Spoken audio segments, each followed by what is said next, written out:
Right now, somewhere in your mind, a conversation might be happening. Maybe you're arguing with someone who isn't there. Maybe you're rehearsing what you'll say tomorrow. Your lips don't move. No sound comes out. But the words feel completely real. You do this every single day. You replay old fights. You imagine praise you never received. You practice speeches for people you'll never meet. It sounds strange when you say it out loud. But almost every human on earth is doing the exact same thing. These are called imaginary conversations. Silent dialogues that live only inside your head.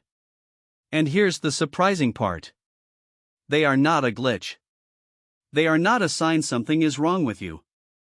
Your brain is running one of its most powerful and ancient programs. To understand why, we need to meet your inner voice. That silent narrator that talks all day long. Psychologists call it inner speech. It's the voice reading these words to you right now. Notice it. That voice is the stage where your imaginary conversations play out. Your inner voice isn't random noise. It grows from the words you heard as a child. When you were small, adults spoke to you out loud. Slowly, you learned to speak those words to yourself. The outside voices became your inside voice. A psychologist named Lev Vygotsky discovered this a century ago. He watched children talk to themselves while playing. Over time, that chatter went quiet. It didn't disappear. It simply moved inward. Your private thoughts are really conversations that went silent. So when you imagine talking to someone, your brain is using a skill you built as a kid. It borrows the same tools you use for real conversation. The same language centers. The same memory of voices. Your mind is a theater that never closes. But why does your brain bother? Why waste energy on talks that never happen? The answer is one word. Rehearsal. Your brain is a prediction machine. It's always trying to guess what comes next. And imaginary conversations are how it practices. Think about a big talk you're dreading. Asking for a raise. Ending a relationship. Confronting a friend. Your brain plays it out in advance.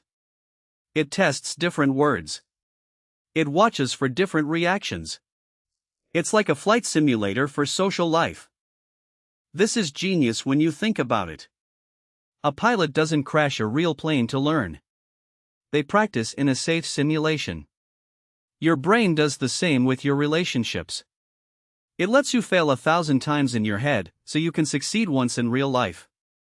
Studies back this up. When people mentally rehearse a difficult talk, they feel calmer and speak more clearly when it really happens. The imaginary version isn't a waste. It's homework. Your brain is preparing you without you even asking. But rehearsal is only half the story. Your brain also uses imaginary conversations to look backward. After a hard moment, you replay it. You search for what you should have said. This is your mind trying to learn from the past. You know the feeling. Hours after an argument, the perfect comeback finally arrives. Too late. But your brain doesn't care that it's late. It's filing the lesson away. Next time, that comeback might be ready. Your mind is stubbornly trying to improve you. There's even a French phrase for this. Esprit de l'escalier. The wit of the staircase. It describes thinking of the perfect reply only after you've left the room, walking down the stairs. Humans have known this feeling for centuries. Imaginary conversations also help you understand other people. To predict what someone will say, your brain builds a tiny model of them. It simulates their voice, their mood, their words.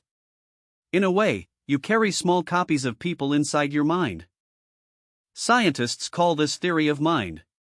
The ability to imagine what's happening in someone else's head. It's one of the most powerful skills our species ever developed. And imaginary conversations are it in action. You're stepping into another mind. This is why you can predict a friend so well. You've run so many mental simulations of them that you almost hear their reply before they speak. Your brain has learned their patterns. It's built a private version of them just for you. Now let's talk about the brain regions doing this work.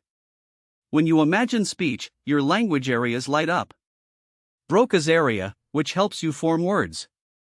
And your auditory cortex, which usually hears sound, activates too, as if you're really listening. That's why an imagined voice can feel so vivid. Your brain uses the same hardware for real hearing and imagined hearing. It's not making up something new. It's replaying the machinery of a real conversation, just quieter, just inside.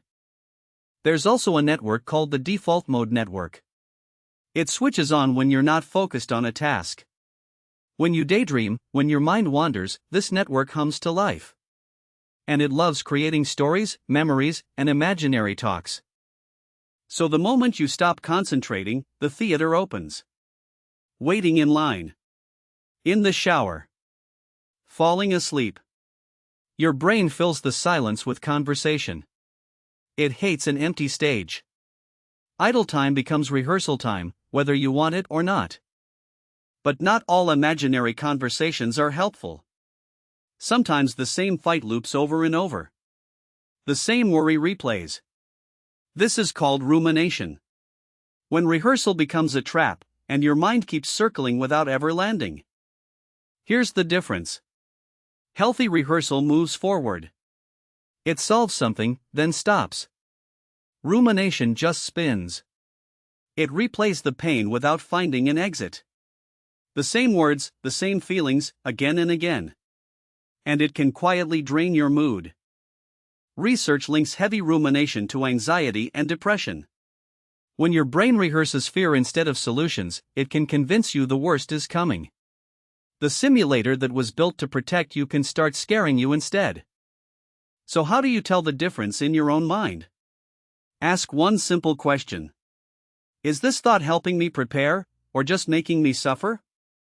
If it's teaching you, let it run. If it's only hurting, it's time to gently step off the loop. Here's a surprising trick.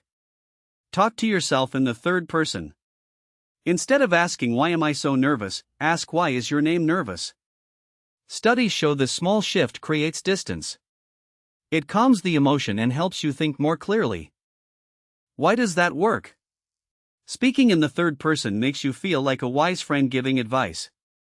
And we're always kinder and calmer with friends than with ourselves. You become your own coach instead of your own critic. Now think about the people you talk to inside your head. Often they're the ones who matter most. A parent. A partner. A boss. Someone who hurt you. Your brain rehearses the relationships that carry the heaviest emotional weight. You can even hold imaginary conversations with people who are gone. Someone who passed away. An old friend you lost. And strangely, it can bring comfort. Your brain keeps their voice alive, letting you say the things you never got to say. This is why storytellers, writers, and inventors rely on this power. They hold long debates with imaginary audiences. They argue with critics who don't exist yet. The mind's private theater isn't just survival. It's the birthplace of creativity. Children do it openly. They talk to stuffed animals and invisible friends. Adults just hide it. We moved the conversation inward, but we never stopped. The playful mind that invented imaginary friends is still working inside you today. There's another twist. The conversations you rehearse can shape how you actually feel about someone. Imagine a friend insulting you, over and over, and real resentment builds. Even if it never happened. Your brain reacts to imagined words like real ones. This is important. You can accidentally poison a good relationship inside your own head. You rehearse conflict that never occurred, and walk in already angry. So be careful what you practice. Because your brain believes the rehearsal.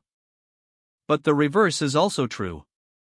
Rehearse kindness, and you show up softer. Imagine understanding someone, and you meet them with patience. Your inner conversations are seeds. Whatever you plant there tends to grow in the real world. Let's zoom out. Why did evolution give us this ability at all? Humans survive through cooperation. We live in complex groups. Reading others and predicting them was a matter of life and death. Imaginary conversations were a survival tool. An ancestor who could imagine a rival's next move had an edge. One who could rehearse an apology kept the peace. One who could picture a leader's reaction stayed safe. Your mental theater helped your ancestors stay alive and connected. So the next time you catch yourself arguing with no one, don't feel embarrassed. You're running software polished over millions of years. Your brain is doing exactly what it evolved to do. It's keeping you ready for the world of other minds. But you're not powerless over it. You can guide the theater instead of being dragged by it. Notice when a conversation starts. Ask if it's useful. And if it's just looping pain, redirect your attention to your breath or the world around you. Writing helps too. When you put the imaginary conversation on paper, it stops spinning. The loop finally lands. You see the words outside your head, and often they lose their grip. What felt huge inside can shrink once it's written down. You can also use it on purpose. Before a hard talk, rehearse it kindly. Picture the best version, not the worst. Imagine staying calm, listening well, speaking clearly. Give your brain a good script, and it will help you follow it. Remember the core truth. These conversations are your mind trying to help. To prepare you. To protect you. To understand others. Even the painful loops come from a brain that cares too much about getting things right. So treat that inner voice with a little kindness. It's been talking to you your whole life. It learned to speak from the people who loved you. In a strange way, it's the most loyal companion you'll ever have. It never leaves your side. So here's what to carry with you. Every imaginary conversation is a rehearsal for being human. A quiet way your brain practices love, conflict, courage, and connection. You're never truly alone in there. You're surrounded by every voice you've ever known. And maybe that's the real wonder. Inside your quiet mind, you rebuild the whole social world. You keep the people you love close. You test the future before it arrives. Your skull holds an entire universe of voices, running all day long. So the next time you catch yourself mid-conversation with no one there, smile. That silent theater is one of the most human things about you. The question is simple. If your brain is always rehearsing, what will you choose to practice today?